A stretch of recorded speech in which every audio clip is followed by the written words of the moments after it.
Olá, meus irmãos, graça e paz a todos. É um prazer para mim, mais uma vez, estar aqui com todos vocês, para juntos compartilharmos um pouquinho mais de tudo aquilo que Deus tem colocado no nosso coração, amém? Bom, no vídeo de hoje nós estaremos falando sobre um tema bem interessante, né? A respeito da profecia de Zacarias, capítulo de número 12, do versículo de número 10 em diante. Um tema bem interessante do qual eu acredito que valerá a pena você ficar até o final desse vídeo, porque eu acredito ter recebido da parte do Senhor uma revelação essa semana bem interessante, que vai ajudar a trazer um pouco mais de luz a respeito desse importante tema, amém?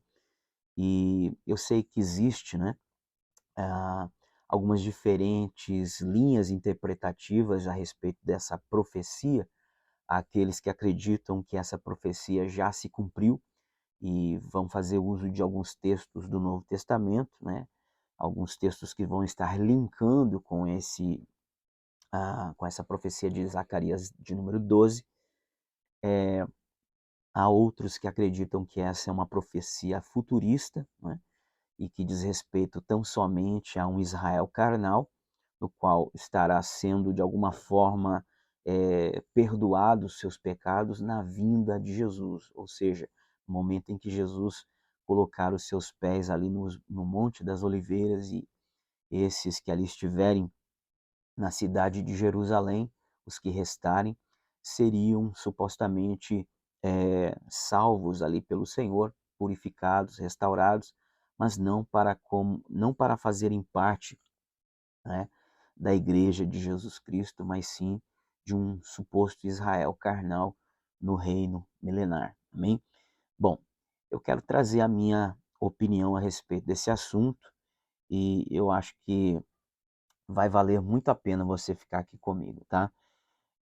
Eu acredito que sim, de fato, essa é uma profecia que ela teve um cumprimento, em parte, já desde o início ali, do momento em que Cristo, após Cristo morrer na cruz do Calvário, né? Ali nós já começamos a ver esse cumprimento dessa profecia já acontecendo, tá?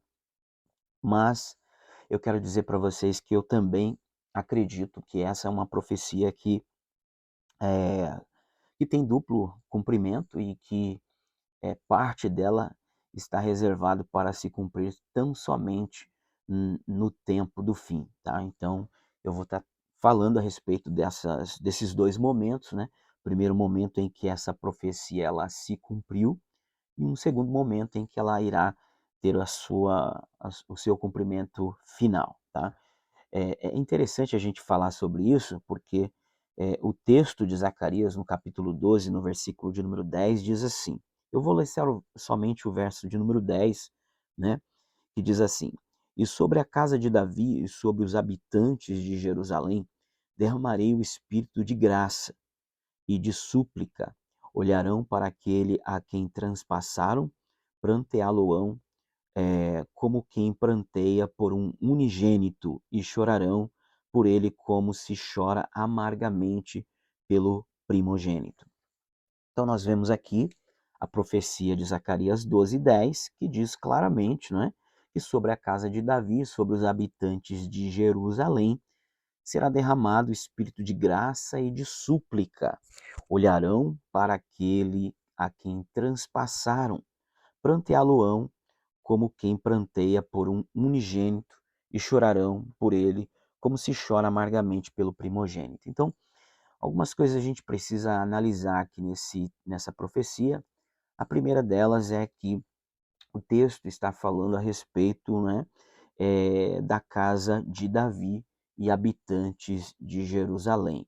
Então, veja só, essa profecia é uma profecia que está relacionada com a casa de Davi, né, Beit Davi, e com os habitantes de Jerusalém, né?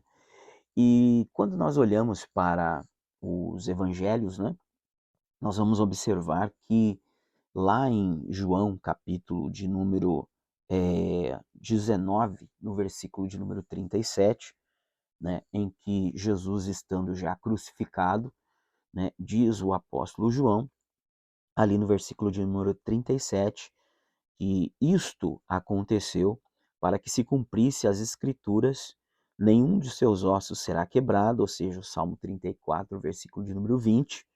E outra vez diz a escritura, eles verão aquele a quem transpassaram. Então notem bem que, né, essa expressão aqui, outra vez diz a escritura, eles verão aquele a quem transpassaram. Então aqui nós já temos um primeiro cumprimento, né, em parte, obviamente, a respeito dessa profecia de Zacarias, capítulo de número 12.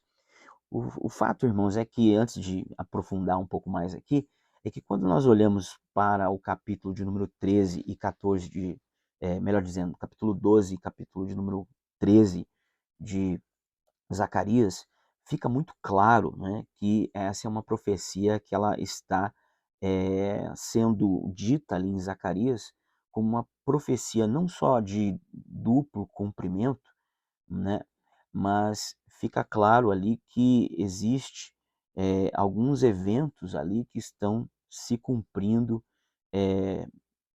se cumprindo na primeira vinda de Cristo e vão voltar a se cumprir na segunda vinda de Cristo, né? Então, isso fica claro, basta dar uma olhadinha com mais atenção, a gente vai ver ali profecias relacionadas, né, ao momento em que se feriria o pastor e as ovelhas fugiriam, né? Isso vai estar lá em Mateus capítulo de número, se não me falha a memória, 26, né? Marcos também registra isso, né, essa profecia de Zacarias, ferirão o pastor e as ovelhas se dispersarão. Então isso está aqui dentro do, se não me falha a memória, do capítulo 13 de Zacarias, porém, é, essa é uma profecia que está relacionada à primeira vinda. Então, a gente percebe claramente que Zacarias 12 também, do versículo de número 10, é uma profecia da mesma natureza. Ela não tem um cumprimento somente para o tempo do fim, mas também ela não tem um cumprimento só a primeira vinda, né? Nós sabemos que a partir da vinda de Jesus, que ele veio na plenitude dos tempos, né? E após a sua vinda, passa-se a acontecer os últimos dias. Então, os últimos dias, né, são os últimos dias é, que prosseguem após a plenitude dos tempos, né, em que Cristo veio ao mundo. E aí, então, é interessante a gente reparar que a profecia está falando a respeito eh, de ser derramado um espírito de graça e de súplica, né, para a casa de Davi sobre os habitantes de Jerusalém. Derramarei o espírito de graça e de súplica, e eles olharão para aquele a quem transpassaram, pranteá-lo-ão como quem pranteia por um unigênito, e chorarão por ele como se chora amargamente pelo primogênito. Então, vamos por partes, tá? Então, vamos colocar aqui essa questão de que, primeiro, essa é uma profecia que fala a respeito da casa de Davi e dos habitantes de Jerusalém. Vamos, em uma primeira parte, tratar essa casa de Davi e esses habitantes de Jerusalém como sendo o povo judeu, né? O povo da terra, os israelitas naturais. Depois a gente vai tratar disso de uma forma mais ampla, tá? Então, pensando aqui nos habitantes de Jerusalém, na casa de Davi, como sendo os naturais, né? Vamos dizer assim, a casa de Judá, a gente percebe, irmãos, que, né, a, a palavra aqui, espírito de graça, ela é uma palavra que não está aparecendo ali não está ali por bonito, né? Vamos dizer assim, em Zacarias capítulo 12. Ela é uma palavra que vai estar aparecendo no Novo Testamento, né? Espírito de graça, lá em Hebreus capítulo de número 10, versículo de número 29, né? Então a gente vai observar que no Novo Testamento a palavra Espírito de graça vai estar aparecendo também no Novo Testamento. Ou seja, esse Espírito de graça aqui, na verdade, é o derramamento do Espírito Santo, né? E isso é algo muito importante para a gente frisar, porque, irmãos, o Espírito Santo, ele não pode habitar na carne, né? O Espírito Santo, ele não pode habitar em alguém que não é nascido de novo. Então, aquele que é nascido da carne é carne, aquele que é nascido do Espírito é espírito, né? Então, nós precisamos meditar sobre isso. Então, que povo é esse que vai estar recebendo o Espírito de graça e súplica? Essa é uma primeira pergunta. E aí, então, eles olharão para aquele a quem transpassaram, né? Isso é algo interessante, por quê? Porque nós costumamos ter um entendimento de que isso falaria apenas dos romanos. Porém, quando a gente olha para as Escrituras, a gente vai perceber, né, que nesse texto de João 19, versículo de número 37, de fato isso acontece, né? Os soldados que estão crucificando Jesus ali, né, a priori, João está aplicando, né, parte dessa profecia a eles, ou seja, a todos aqueles que estavam ali diante da cruz, né? João, ele diz que outra vez, diz as Escrituras, eles verão aquele a quem transpassaram. Então, no momento da crucificação, nós podemos ver que também soldados romanos estavam ali, e essa profecia, então, de Zacarias 12, versículo de número 10, precisamos começar a compreender que ela também está falando, né, de que aqueles que vão olhar para ele, né, para aqueles que o transpassaram, também está falando de soldados romanos. Porém, quando nós vamos para Atos capítulo de número 2, versículo de número 23, no discurso de Pedro, nós vamos observar que uma das coisas que Pedro vai falar para aquele povo que está ouvindo ele ali, que são judeus, né, os quais ele chama de filhos dos profetas, né, os judeus que estavam ali, ele vai dizer que estes também mataram Jesus e o crucificaram. É verdade que ele vai dizer que eles o fizeram na ignorância, ignorantemente. E, e então a palavra de Deus vai dizer assim: sendo este, Jesus, entregue pelo determinado desígnio e presciência de Deus, vós o mataste, crucificando por mãos de iníquos. Né? Então, vemos claramente que Pedro está falando que aquele povo, né, o povo judeu, o povo de Jerusalém, havia matado Jesus e o crucificado por mãos de iníquos. Porém, se aplica para eles também, né, essa profecia de que eles também haviam matado, o povo de Israel havia matado e crucificado Jesus por mãos de iníquos, ou seja, dos romanos, né? E aí a gente vai observar que no versículo de número 37, a Bíblia vai dizer assim: ouvindo eles isso, compungiram-se em seus corações e perguntaram a Pedro e aos demais apóstolos: que faremos, varões irmãos? Né? Então, o texto diz que eles ouviram a pregação de Pedro, né?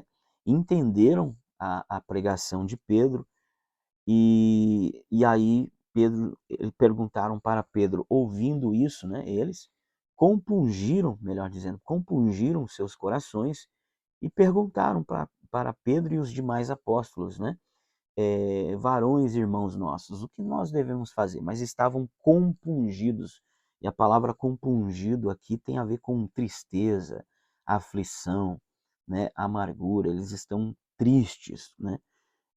Ou seja, compungiram seus corações e perguntaram a Pedro e aos demais apóstolos o que eles deveriam fazer.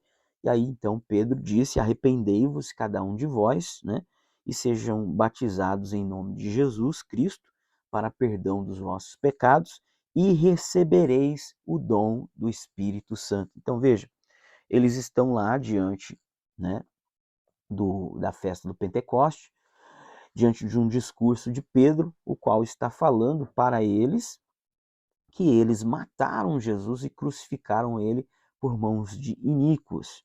E estes, ouvindo isso, se compungiram seus corações, se entristeceram, né? Provavelmente, a Bíblia não diz, eu estou dizendo, provavelmente muitos deles choraram, né? Porque eles entenderam a mensagem de Pedro.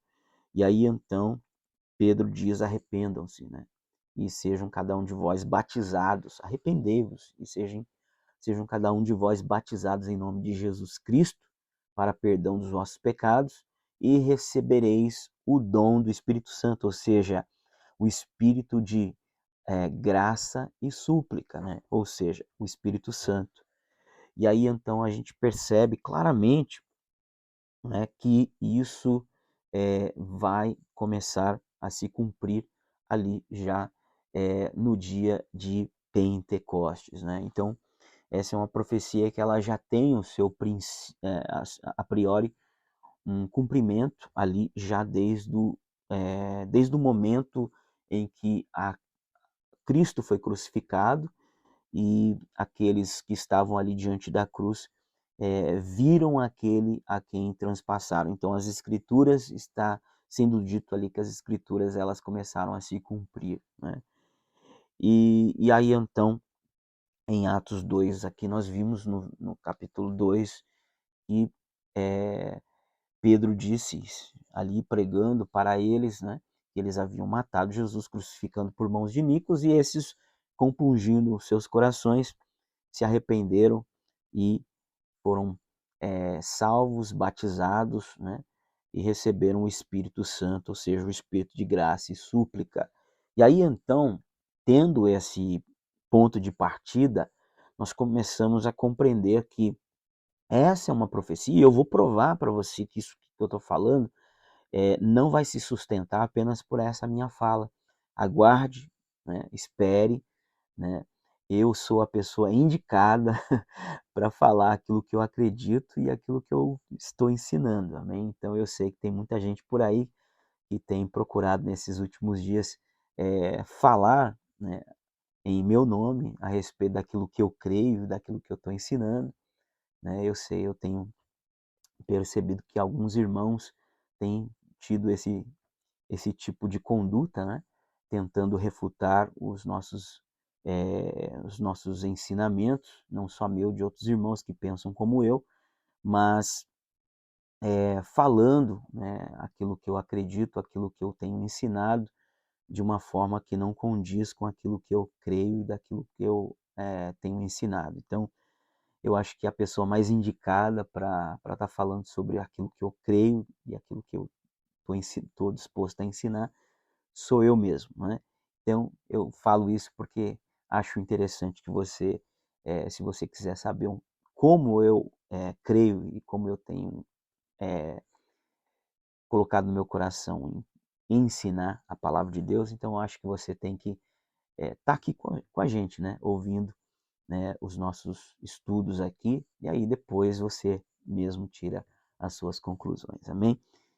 Não há problema nenhum, né, que irmãos venham refutar ensinamentos da palavra de Deus, né? Isso não tem problema algum, né? Eu acho que é muito válido que nós venhamos estar sempre procurando defender o evangelho, né? Mas eu acho que a gente deveria fazer isso com todo o respeito possível, né? E com a maior, vamos dizer assim, da melhor forma possível, né? Ou seja, com honestidade, tá? Sem faltar com a verdade. Mas vamos lá, voltando aqui para o estudo, né? Então, como eu disse, a princípio nós temos aqui um ponto de partida e já vimos aqui que esse espírito de graça e súplica, ele começa a ser derramado no dia de Pentecostes. E aí a gente vai fazer um link também com João, capítulo de número 7, do versículo 37 ao 39, que é muito interessante porque ele vai falar de uma outra maneira que essa profecia começou a se cumprir no dia de Pentecostes. Porque lá em João 7,39, Jesus ele está no último grande dia da festa do tabernáculo e ele se coloca ali no tabernáculo dizendo assim: olha, quem tem sede, vem a mim e beba. Porque como está escrito, né? Aquele que crê em mim, do seu interior fluirão rios de água viva, né? Ou de águas vivas. Ou seja, Jesus está dizendo: olha, quem tem sede, vem a mim e beba, porque como está escrito, como diz as Escrituras, aquele que crê em mim, do seu interior fluirão rios de águas vivas. E eu costumo dizer que essa é uma passagem muito interessante, porque Jesus ele tá de uma certa forma dizendo claramente que ele é o templo de Ezequiel e que todos aqueles que crerem como ele, também, assim como ele, do seu interior podem fluir rios de água viva. Isso é muito interessante, não é? Aqueles que não acreditam que o templo de Ezequiel seja Cristo e a igreja, né? É, de uma forma figurativa, ali em Ezequiel, do capítulo 40 ao 48, é, pelo menos deveriam ter, né, aí a honestidade de reconhecer que, de uma certa forma, é isso mesmo. Porque quando Jesus ele faz uso dessa profecia de Ezequiel 47, versículo 1, que fala acerca deste rio purificador que sai, né,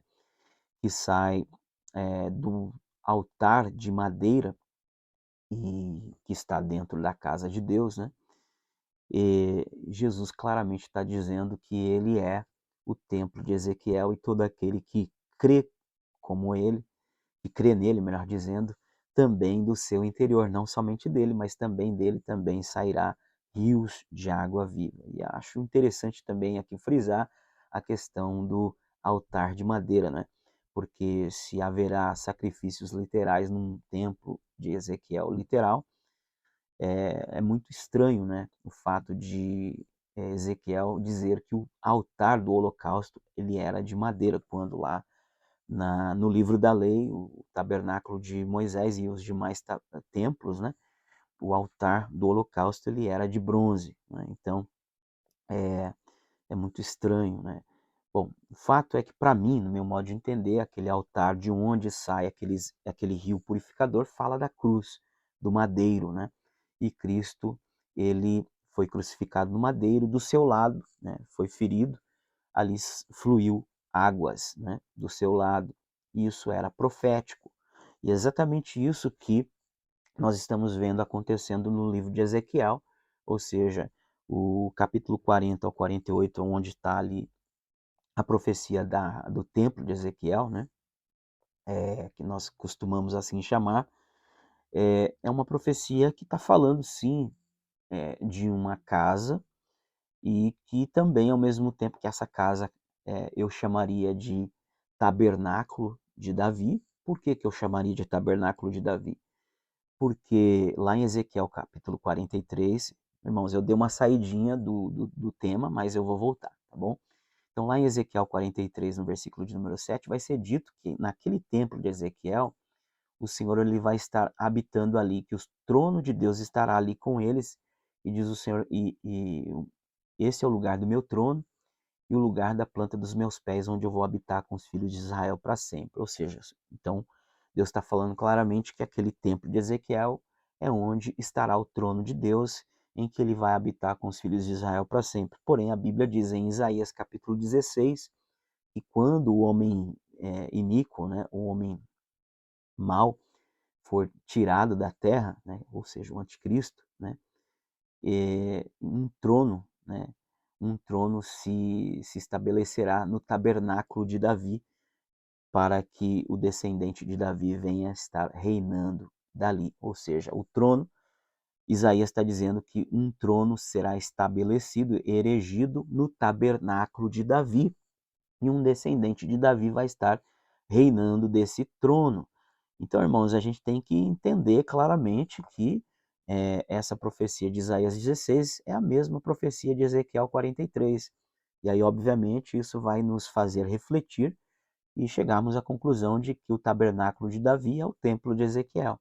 E o tabernáculo de Davi, de acordo com Tiago, o apóstolo Tiago, lá em Atos capítulo de número 15, é a igreja, irmãos. Somos nós, a casa de Deus, né? O Israel de Deus, né? Formados por judeus e gentios que creem em Jesus, tá?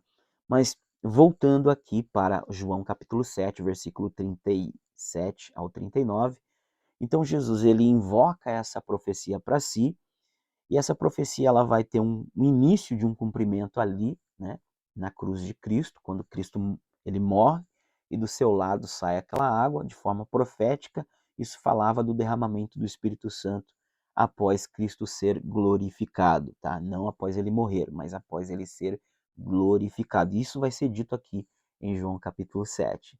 A palavra de Deus é muito linda, irmãos. A gente precisa estar sempre meditando e aprendendo mais e mais, porque é de glória em glória, de fé em fé, não é? E aí então, irmãos, e a gente aprende uns com os outros, né? A gente não sabe tudo, mas se a gente manter um espírito manso, né, e humilde, a gente pode avançar para a glória de Deus, né? O conhecimento ele não está somente com uma pessoa, com um grupo específico, né? O Senhor ele derrama dos seus dons, da sua graça, do seu conhecimento sobre a sua igreja, né? Eu acredito também fazer parte do corpo de Cristo, então por isso eu creio que eu também tenho alguma coisinha que eu posso contribuir, né, para a edificação da casa de Deus também. E é isso, irmãos. Então, quando nós olhamos para João 7 aqui, nós vemos que Jesus, então, ele está invocando para si essa identidade do templo de Ezequiel, ou seja, ele está dizendo claramente, olha, eu sou o templo de Ezequiel e todo aquele que crê em mim, do seu interior também poderá fluir rios de água viva, ou seja, ele também poderá ser parte desse templo de Ezequiel, que eu chamo de templo de Ezequiel vivo, casa, né, de Deus, né? Ou seja, tabernáculo de Davi. E aí então ele vai dizer isso, e aí olha só o que João diz na sequência. Então Jesus diz, olha, quem tem sede vem a mim e beba, como diz a Escritura, ou seja, Ezequiel 47:1, né? Todo aquele que crê em mim, do seu interior fluirão rios de água viva.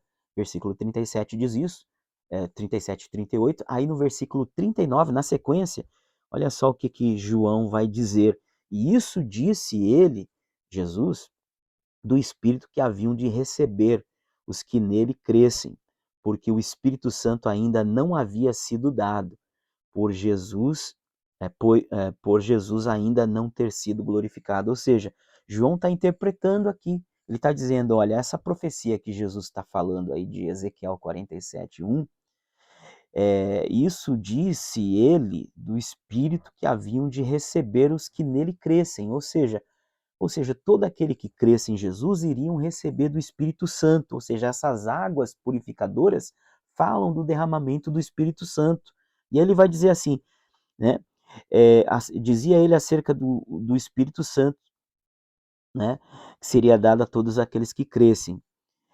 O Espírito Santo ainda não havia sido dado, né? Porque o Espírito Santo ainda não havia sido dado, por Jesus ainda não ter sido glorificado. Ou seja, o derramamento do Espírito Santo seria dado após a glorificação de Cristo. Então, quando Cristo ele é assunto aos céus, como ele disse em João capítulo 16, importa que eu vá, porque se eu não for, né, o Consolador ele não poderá ser enviado, né?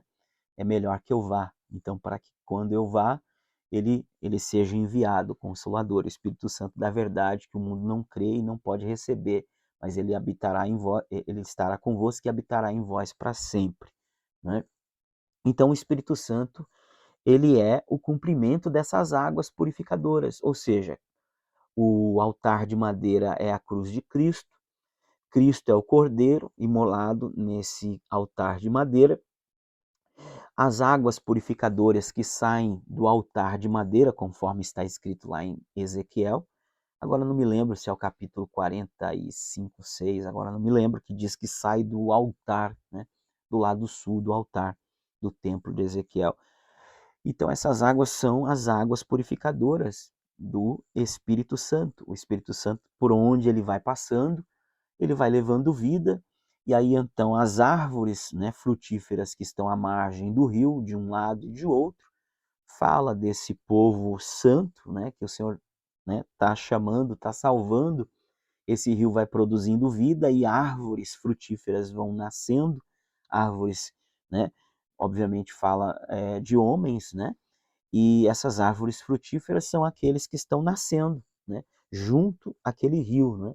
Bem-aventurado, né, o homem que habita, né, junto às margens do rio, né, assim diz o Salmo, né, Salmo 1, acho que fala sobre isso, né, sobre essas árvores que estão ali junto ao rio. O homem, ele é bem-aventurado, ele é como essa árvore frutífera que está junto às águas, né, então ele vai ali fala de novo nascimento, e os peixes que estão ali naquele rio sendo pescados por pescadores que estão, né, de um lado do rio, de Engedim e Englaim, né, ou seja, de um lado e do outro lado do rio, pescando peixes de todo tipo. E essas águas, por onde elas passam, levam vida até o Mar Morto, que fala, né, do mundo, um mundo cheio de pecado, né, onde é, o objetivo de Deus é levar vida por onde ele passa, esse rio, por onde esse rio passa. Então, esse rio, irmãos, ele é o espírito de graça e súplica que está sendo derramado, não é? E aí, então, a gente vai ver claramente, né, que essa é uma profecia que ela está tendo o seu cumprimento, tá? Ela está tendo o seu cumprimento iniciado ali na morte de Jesus, a partir da morte de Jesus, né? Então, a profecia de Zacarias, capítulo 12, versículo 10, ela é mencionada como começando a se cumprir, e aí então o espírito de graça e súplica começa a ser derramado, né? nos habitantes de Jerusalém, na casa de Davi, nos habitantes de Jerusalém. E aí então esse rio purificador ele vai levar vida por onde ele passar, começando pelos moradores de Jerusalém, depois Judéia, Samaria e até os confins da terra, ou seja, até chegar em nós, gentios, tá? E aí então, irmãos, eu vou gravar um segundo vídeo, né? E continuação para falar da segunda fase do cumprimento dessa profecia de Zacarias, capítulo 12, versículo de número 10, e eu creio que vai valer a pena você assistir a parte de número 2, amém? Então, aguarde aí a próxima parte, número 2.